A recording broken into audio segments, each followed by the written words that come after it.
Okay, the last thing we were learning yesterday about Muktzeh, that's tefillin, our keli shemalachta le'isr, and various things. Now, what about musical instruments? So musical instruments, there's two different types of musical instruments. All musical instruments are what's called keli shemalachta le'isr. They're all primary uses for something forbidden, because on Shabbos you're not allowed to play music, because you might come to fix it or whatever. So Shabbos, bottom line is you're not allowed to play musical instruments in Shabbos. So therefore, any musical instrument is automatically keli shemalachta le'isr. But some musical instruments are even worse. Why is it worse? Because there's another muktzeh that we discussed briefly. It's called Muktzeh machzor and kiss, which means something which is a keli shemalachta le'isr, basically. Its primary use is for something forbidden. But it's not something that you would use for anything else but what it's made to use.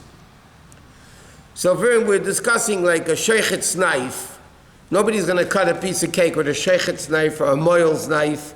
I mean, it's too precious to use for anything else but shchita or bris milah.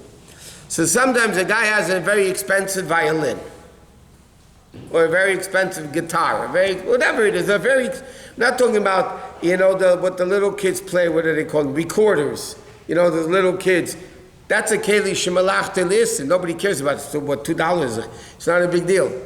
But it's a keli shemalachta le'isr, because again, you're not allowed to play music. So those little instruments like, the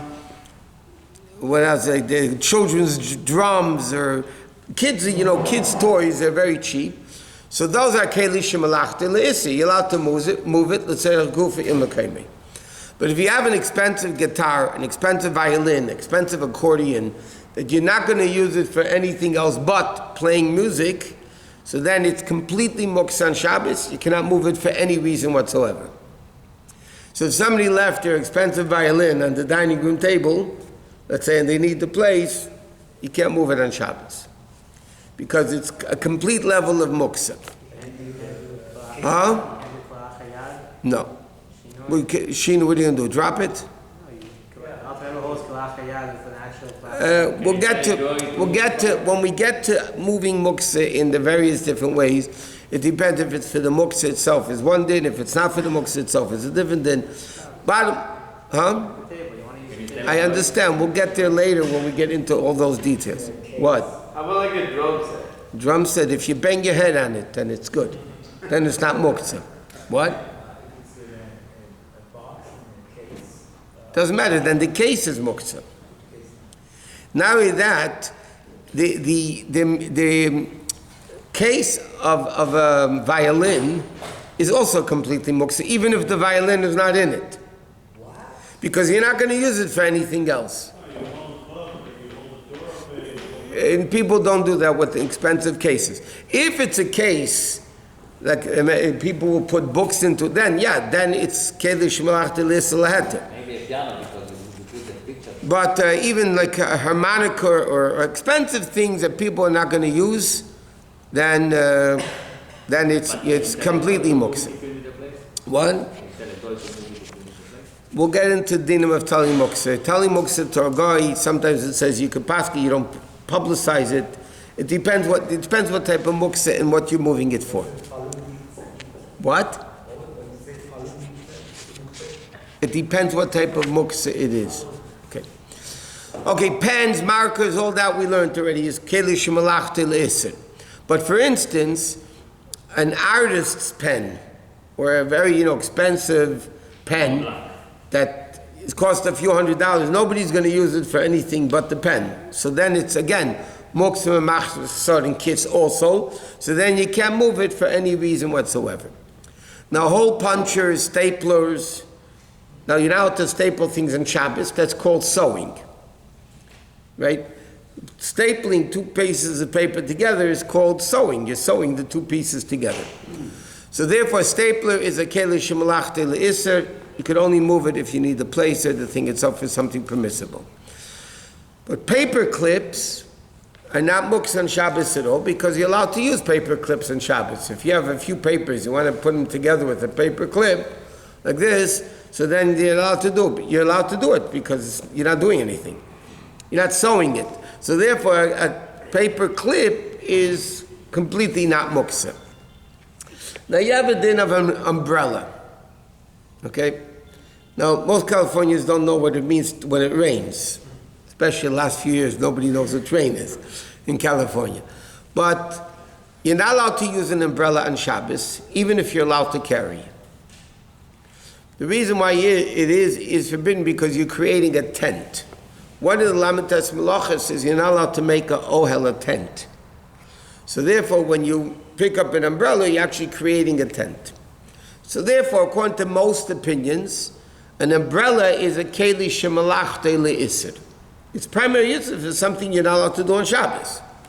So what happens if somebody wants to use it as a walking stick? Or a more practical case, you want to get something from a top shelf. Now the umbrella has, the curve on top, the handle. So you want to reach up with the umbrella and pull something down. That again, you're allowed to do that because you're using it, let's say, you're using it for something permissible. But like this, an umbrella can only be moved, let's say, if you need a place or you need the thing for something permissible. You said the other day, that if your beard or hair is getting wet, one of the things that you're not allowed to do is to squeeze it out. Right? Squeeze it out, yeah. Squeeze it out. So what's happening when it's raining? You got wet. You don't squeeze It doesn't, it's not a problem getting wet. In fact, there's a whole discussion in halacha, why aren't you carrying the water? Let's say you have a heavy rain. Okay, and you're sopping wet, you're soaking wet. Why isn't that called carrying the water? There's a whole discussion about that in halacha, but it's not. That type of water is not called carrying water on Shabbos. What? What? Yeah, but it's psikresha, so it doesn't, it wouldn't matter anyway. Okay, now, toothbrushes. We learned already, you're not allowed to brush your teeth on Shabbos with toothpaste.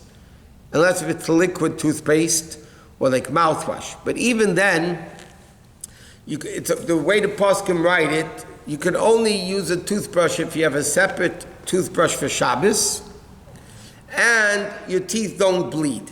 In other words, if your teeth if they always bleed, then you can't brush your teeth because you're causing bleeding on Shabbos. But if your teeth don't always bleed. So there are opinions that say you would be allowed to brush your teeth, but again, not with toothpaste. Years ago, I know they probably still have it, they used to have powdered toothpaste. I remember when I was a kid, they used to have powdered toothpaste. Came in a container, you like powder, and you put, okay, whatever. Or liquid toothpaste, or mouthwash, technically. So again, if somebody really wants to, so then that toothbrush is not muktzeh. Otherwise,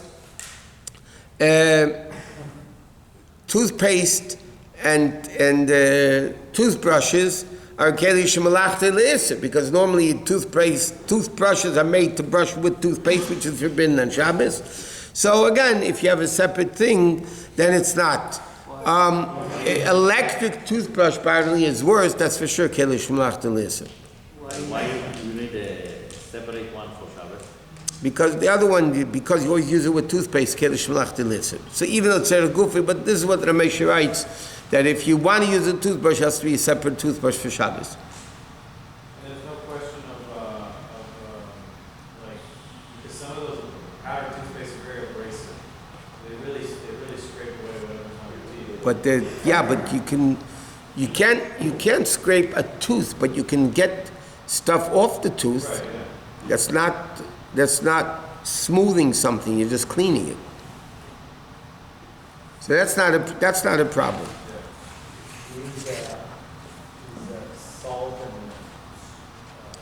Salt and soda. Baking soda. Baking soda. Baking soda. The problem is when it gets wet, it becomes it becomes thick, and then again you're smoothing it. What? Can you have like a dentist tool? You use that on your teeth? A dentist tool? Yeah, like kind of like scrape your teeth. To clean your teeth is not a problem on Shabbos if your gums are not going to bleed. I mean, if your gums will bleed, for sure you can't. Okay, next. Clothes brushes. What is that? because you're not allowed to brush your clothing on Shabbos, because it cleans them. So therefore, a clothes brush is keli shemalachta l'isser. So again, it's the same thing. Paint brushes, shoe brushes, all these things. Again, you're not allowed to paint on Shabbos. A paint brush is keli shemalachta l'isser. To clean the hat on Shabbos? Huh? You can't clean it. No. You can only take off lint, but you can't use a hat brush because it actually cleans. I'll give you an example. They used to have these manual carpet sweepers. You know the manual carpet sweepers? Yes. Okay. Those you're not allowed to use on Shabbos. Why not? Because those things actually not only pick up the dust, they actually clean it because it's rough. If there's a dirt spot, it's going to clean it anyway. So you're cleaning the carpet, which is forbidden. But that you wouldn't be able to do. Huh? A lint roller should not be used on Shabbos because those things also end up, if there's a dirt, not only the lint, if there's something this, they'll take it off also. So you can't do it. What? Those things that you use on tables, those are allowed to be used. Because they're made differently.